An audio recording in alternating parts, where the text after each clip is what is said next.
With robots and machines slowly taking over the mechanical and menial jobs that require constant symmetry of work that was once occupied by humans, we can begin to see a rise in the creative industries. So today I'm going to be discussing the creative industries and the impact some of them have had on the UK's economy. So, what are the creative industries? The creative industry is made up of 11 different sections. These are advertising, architecture, arts and culture, craft, createch, design, fashion, games, music, publishing, and film and TV.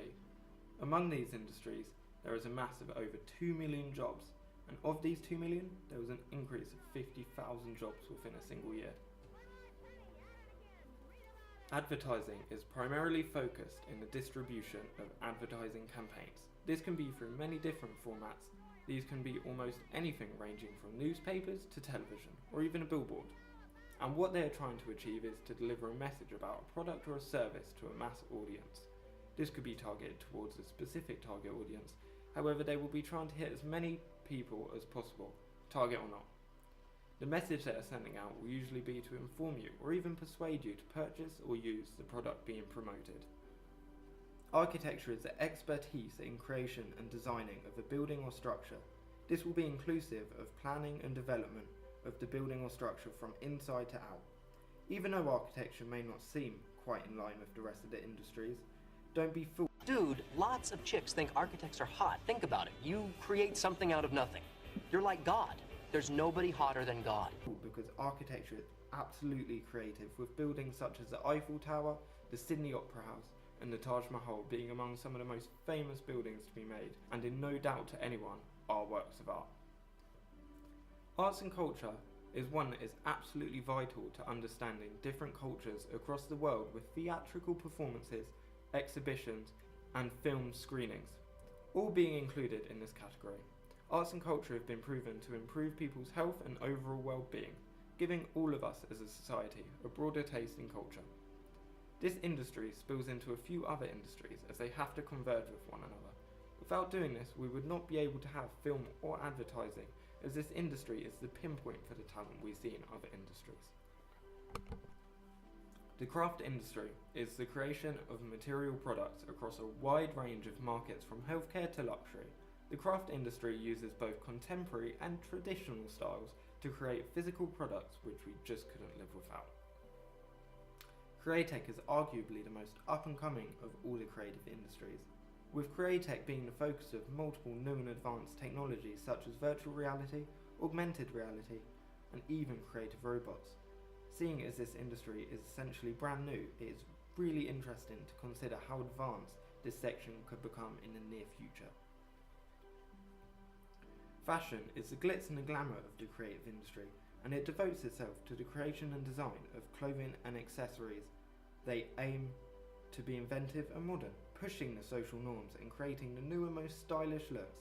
From high-end fashion to cheap and cheerful, the fashion industry is very versatile and requires great knowledge to keep up with the trendiest looks, otherwise you'll find yourself falling behind and looking bland. The design industry is one that has a very diverse work range, as it is the creation of brand, whether that be a website, a company logo, or even a poster. The design industry is the heart and soul of creating visual representation for a company. Whether it be physical or digital, the design industry is the go-to for logos. Publishing is the form of creation and distribution of physical forms of media.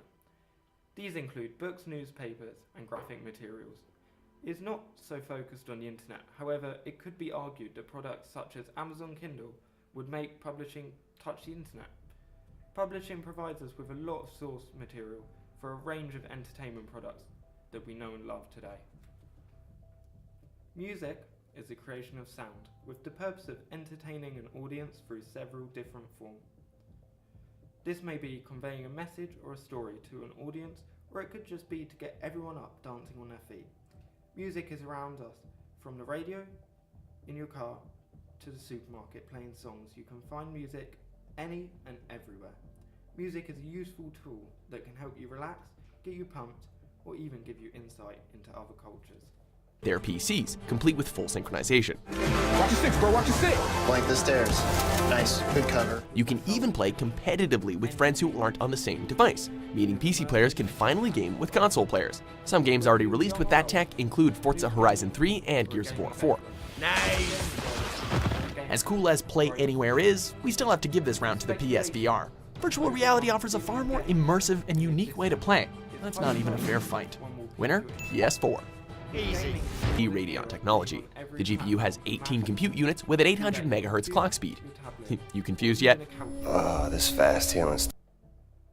The final one I will be addressing in this documentary will be the film and TV industry, as this is the one that I find most interesting. I will be discussing the impact it has had on the UK and how it may be more important to us than it may first appear on paper.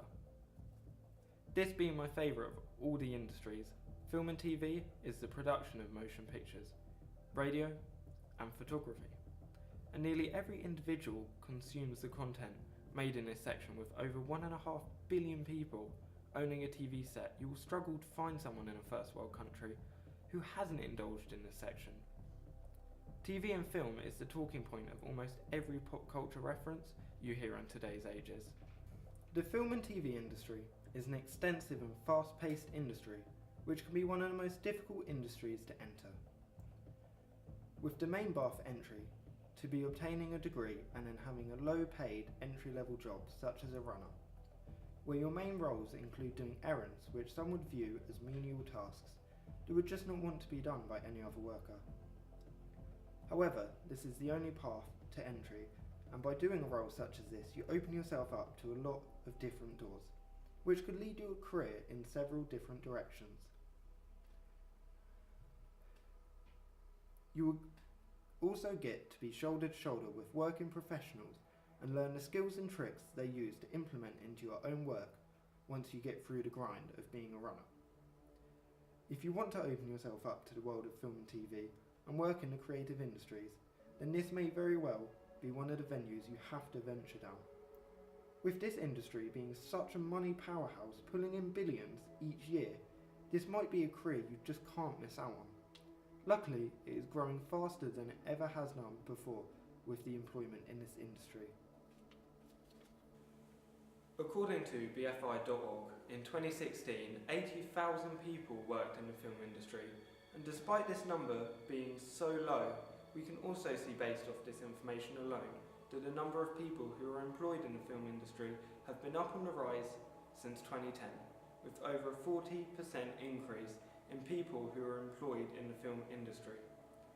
If this data correlates in the same way over the next 6 years, by 2022 there could be over 75,000 people employed to work in film and video production alone. With no increase or decrease in film and video distribution, this would bring this number up to 82,000. And finally, if we saw the same increase in film exhibition from 2010 to 2016, then in 2022 we could potentially see 103,000 people working in the UK film industry, which is great news if you're wanting to be the next big thing in the industry. There are many other reasons to work in the industry other than simply wanting to cash.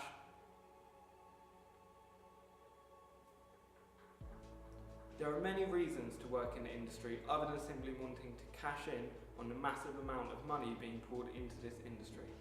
To prove this, I conducted a research into what creative industries are most popular and why. And upon receiving 24 responses, I did end up with the results being very similar to what I expected, with a tie for design and architecture and film and TV being chosen as the most important. And I think these three hit the top for different reasons. Architecture and design, I feel, were because of their practicality. Film and TV, I imagine, was because of its popularity and entertainment value. With film and TV taking up most of the UK's spare time, with an estimated 1.57 billion households in the world that own at least one TV, and the UK having an average consumption time of 212 minutes a day. And knowing there is 1,440 minutes in a day, as well as spending 8 hours of that sleeping, we can work out that we are left with a total of 960 minutes of time spent awake. This means we spend a total of 22% of our time watching TV, which is a staggering number to say the least. However, if we now add on radio statistics to this, we can work out how much time UK citizens are spending consuming media. With an average of 21 hours spent listening to the radio weekly, we know that there are 3 hours a day spent consuming radio. With this information, we now know 18.75% of the day is spent consuming radio. Now, with these two statistics merged together, we can come to the conclusion that a huge 40.75% of the UK's time awake is spent consuming film and TV. So it comes to no shock that film and TV is tied for top place in importance in the creative industries. To add, in my research, I also asked the question of what industry do you interact with the most, and this time, film and TV took the top spot. There are many reasons to work in the industry other than simply wanting to cash in on the massive amounts of money being poured into this industry. To prove this, I conducted research into what creative industries are the most popular and why. And upon receiving 24 responses, I did end up with the results being very similar to what I expected, with a tie for design, architecture and film and TV being chosen as the most important. And I think these three hit the top for different reasons. Architecture and design, I feel, were because of their practicality. And the film and TV industry was because I imagined it was because, with 7 out of 24 interacting the most with this sector, only shortly followed by the gaming industry, which took second with 6 out of the 24. Knowing how much time the UK spends watching TV, it leads me to wonder how the UK consume all of this media. So I delved into the BBC and found out some very interesting statistics on the BBC's budgeting, with £3.83 billion being brought in through the licensing fee, which is a very unique take on TV, as this is the only example of something like this. And despite complaints about having to pay the £150 a year that it costs to own a licence in the UK, it still averages over 30% of their time watching BBC-based media, meaning the average day, 1.7 hours of a day are used on BBC media. So breaking it down, spending 41p on over an hour and a half of media seems fair. However, streaming services seem to be the future of the industry, with the main titan Netflix having a subscriber count of 117.58 million and bringing in a minimum of £5.99 per customer. That is over 700 million a month. However, the average Netflix subscriber only consumes 50 minutes a day, and I think it's interesting that people are happier to pay more for less if it is in their decision, even if it means they aren't using the subscription as much. Working in this industry can be an extensive task, and there are many different types of employment in the industry, despite the ladder to the top being a bit easier to figure out, with runners being at the entry level. We then know, following that, we have the roles of assistants, such as camera assistant. Then you would move up to being a director of photography or sound designer, editor, etc. And then following this, you can move up to be the head of a department. And finally, you will then be able to move on to being a producer, director. However, if you are looking to be an executive producer, then you will need to be part of the team that invests your money into the production of the film or show. With the roles within this industry being a clear hierarchy structure, it may be easy to set out your path to work in. However, remember that each role plays a vital part in the production of a film or show, and each and every one are important. However, if you are interested in creating your own production company, there is a lot more to consider, such as whether you want to go down the path of being private or a public company type, with private being the most common in the UK and has many advantages, such as your profits privatised so you can keep your company information to yourself. With private being the most common in the UK and has many advantages, such as keeping your profits private so you can keep your company information to yourself. Whereas in a public company, you would have to disclose this information for all shareholders to view. With a private company, there is a limit on the set amount that shareholders can own in shares at any given time. This is generally 50%, with 51% being held by the owner to make sure he keeps in charge of any decision making involved. A public limited company may be in the minority of companies, however, just because it's the lesser of the two doesn't mean it doesn't have its advantages. The main one being that as it's a public company, you are open to the opportunity of potential investors, meaning the chance for your company to grow is much higher. With this advantage, it's much easier to become a prestigious company. However, with putting yourself out there as a public company, you are more open to risks of public acts made by you or your employers, damaging your company's reputation. A great example of this is the incident that happened on the Joe Rogan Experience, where Elon Musk partook in smoking some marijuana with Joe Rogan. And because of this, we saw Tesla's stock drop by 6%. As well as this, 2 senior executives also quit due to Musk's behaviour. Despite this, Musk declared that he doesn't smoke, as he finds the use of the drug bad for his productivity.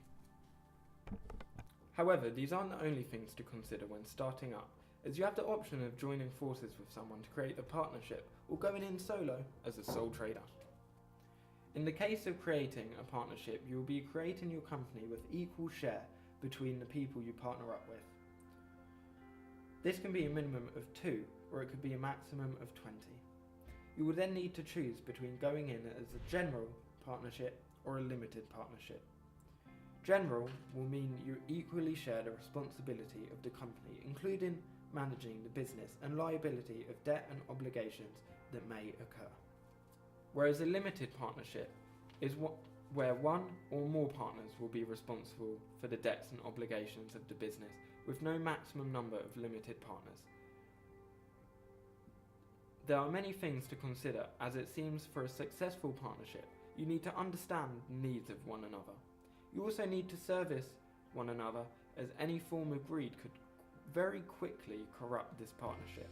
This means splitting the company equally, from workload to assets. If this doesn't happen, it could very easily become a toxic partnership, and you could have massive effects on the company. Partners need to support each other.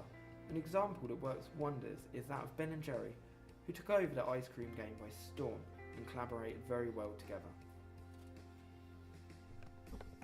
If you are thinking of going more into the route of a sole trader, then you will be going in solo and will reap benefits such as taking in the entire profit margin, which sounds like a sweet deal. However, there are clear negatives, with 33% of sole traders not taking a day off for several different reasons. Some feel simply too guilty to take a day off. Others can't, as they wouldn't be able to switch themselves off from the working mode. And some have even worked out financially the cost of taking time off and concluded that they would prefer the money as opposed to having the time. Even though these all sound like valid reasons to not take time off, it's still very important to maintain a work and social life balance. However, if you are committed and capable of dividing your time up fairly, then being a sole trader could have amazing benefits. With the ability to choose your working times, you can better fit this to whatever lifestyle you live. And it is very simple to set up a business as a sole trader, with easy steps to change this later if you want to attempt to make your company into a private or public limited company. Amazon's own Jeff Bezos began Amazon as a sole trader, and Amazon is one of the world's largest companies to date, selling nearly everything. However, with all these options, there is one important thing to consider, and that is tax. Tax in the UK is quite high compared to some countries, and because of this, many will find a way around paying the full amount, if any at all. In the UK, if you are based there, you will need to pay tax on all your profit margin, including any profit made from outside the UK. However, if you are not based in the UK, then you will still need to pay corporate tax on the profits you earn through the UK market. And remember, you must make sure that this is regulated, and if you do not file your tax forms knowingly, you can be looking to lose 100% of your revenue, and all in all, lose your company. However, with many companies avoiding tax or finding loopholes, it leads the debate of, do the UK need to change their tax in a way, such as Ireland or Switzerland, as to give companies a reason to set up shop here in the UK? Or is it just a case of them being greedy and need to pay up their share of the profits? If this was to ever be changed, it would have to go through legislation, which is the act of processing and creating a new law.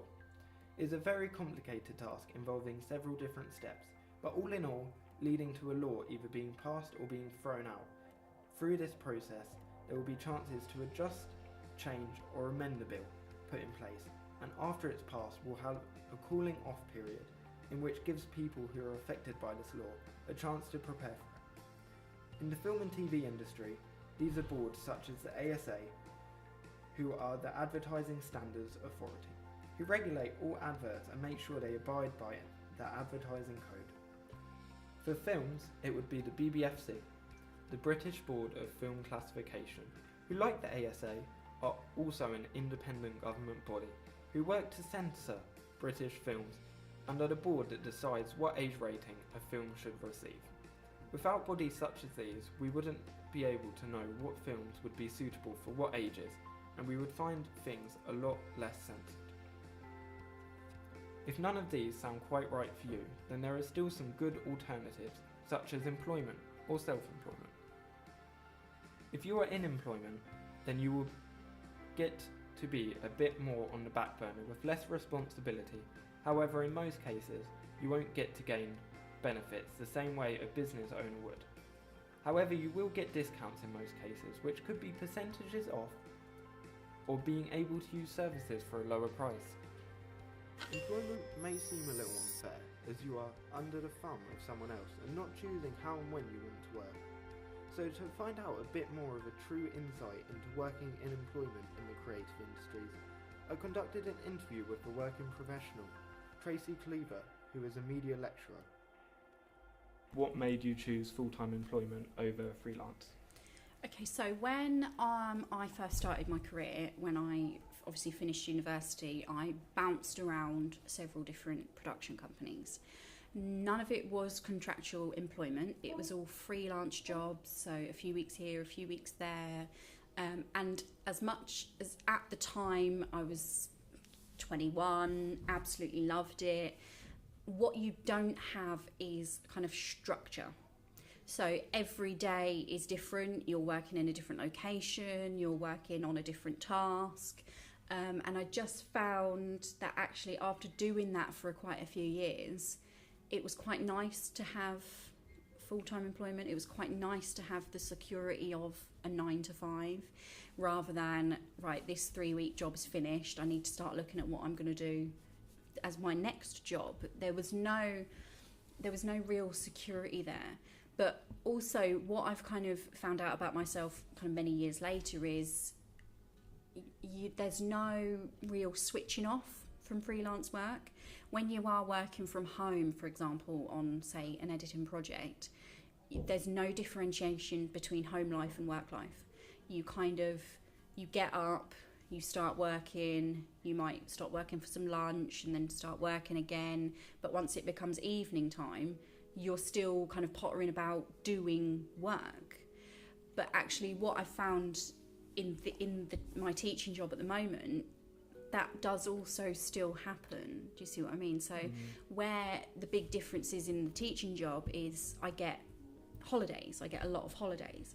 Now, if it's term time, Monday through Friday, I'm working every evening. Now, actually, I'm okay with that because I know that I've got my holidays. But when it's freelance, it's job to job to job, night work on shoots, it's working throughout the days. It's, like I said, there's no clear differentiation. For myself, my own opinion is there's no clear differentiation for me between what is work, what is home life. But actually 9 to 5, I find, gives me a lot more structure. Following on from that question, I would also like to ask, how have you dealt with full-time employment and keeping a social life balance? It is a challenge. I'm not going to lie, it's a challenge. It's easier when you're younger. I found that as I've got a bit more older, you take your work a lot more seriously, I think, as you do get older. I find, as I said in the previous question, that term time, Monday through Friday, is very much about work. So I don't tend to see friends a whole lot Monday through Friday. However, Saturdays and Sundays, even though I'm not going to lie, I do work on Saturdays and Sundays as well, I do make more time for friends and family on weekends. But I do, like I said, I do get my holidays. So I find my holidays are definitely my time to catch up with people. I would say that one of the biggest things, especially in my job in particular, is the no holidays during term time. So where I've got friends and family who do often invite me on short trips or holidays away, they are obviously in jobs where they can book, they've got the flexibility of when they can book holiday time. Also, booking holidays is a lot more expensive in summer holidays and Christmas, so I do find that to be a bit of a pain, but I can't go on these trips with certain people because I don't have that flexibility. But actually, it's not too bad. It's not too bad. Like I said, you just have to, a bit like how you manage your work schedule, you kind of have to manage your social life schedule, and you just have to make time for people. And sometimes that can be late nights on school nights, but you just sleep a bit extra the next night. So yeah, it is a challenge, but you do kind of work around it. Then what have you found to be the main disadvantage of full-time employment? Without sounding like I hate my job, because I don't hate my job, sometimes the workload is very, very excessive. So you're doing a lot of planning, a lot of marking, but there's also all of the admin tasks that no one kind of sees about in a teacher's role. That I'd say is definitely one of the downsides. When you do a task on your to-do list, there's still 400 other tasks on that to-do list. So I would always say that my to-do list is never ending, and tasks definitely do roll over. I wouldn't say in my job though that every day is the same. Every day is different, which is actually quite a nice thing to have a different day every time you come to work. I'd say management structures are one of my key things that because I'm very opinionated, and actually a lot of the time management don't want to hear your opinion, they just want you to get the job done. I find though that managers don't understand what it's actually like to be in a classroom. So when managers kind of say, oh well, you need to start implementing this in your classrooms, well actually managers don't know whether that works. Managers haven't been there in that position to try it themselves. So I do find, I wouldn't say I've got an issue with authority, I would just say that I've got an issue with specific tasks that they ask of us. So I'd say that's definitely a downside for me. I wouldn't say, I know a lot of people have an issue with the 9 to 5. I actually don't mind the 9 to 5. I think it's quite nice to have your set hours, because you know, right, I have to be at work at this time, I get to come home at this time, which is quite nice. And sorry, I've kind of talked about the pros and cons in the answer. I'm in a really great position in this job in that I have access to all the equipment, I have access to all the software, so that's definitely a big plus point. Another disadvantage, I would say, back to my first point really, it's just the workload. It's trying to get everything done in time, and that's not often the case. It's sometimes hard to meet specific deadlines. So for example, if students have to have feedback by a certain date, so some of them might get the feedback by a certain date, but some of them might have to wait a bit longer, because I find as well that if you are thorough, I would consider myself to be a very thorough teacher, things take longer than management might think they're going to take. So yeah, I would say my biggest thing is the workload. That's definitely what I would say. But like I said, it sounds like I've been very, very negative. I haven't. I actually do really enjoy my job, and I don't know, if you put me in another job, I might say, oh, this is boring because the workload's too easy. So I might be one of those people. So I quite like I like being busy. I'm one of those people who likes being busy. Okay. Thank you. Thank you very much.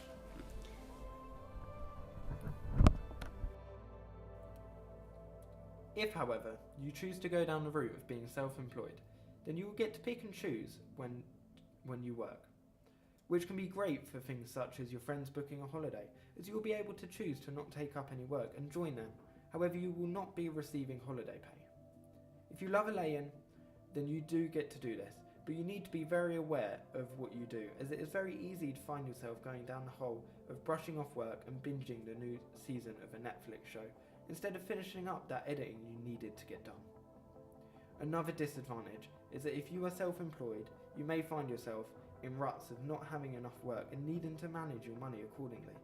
Although this can work well on the other side, and you can find yourself getting a lot of work and being able to cherry pick your preferred jobs.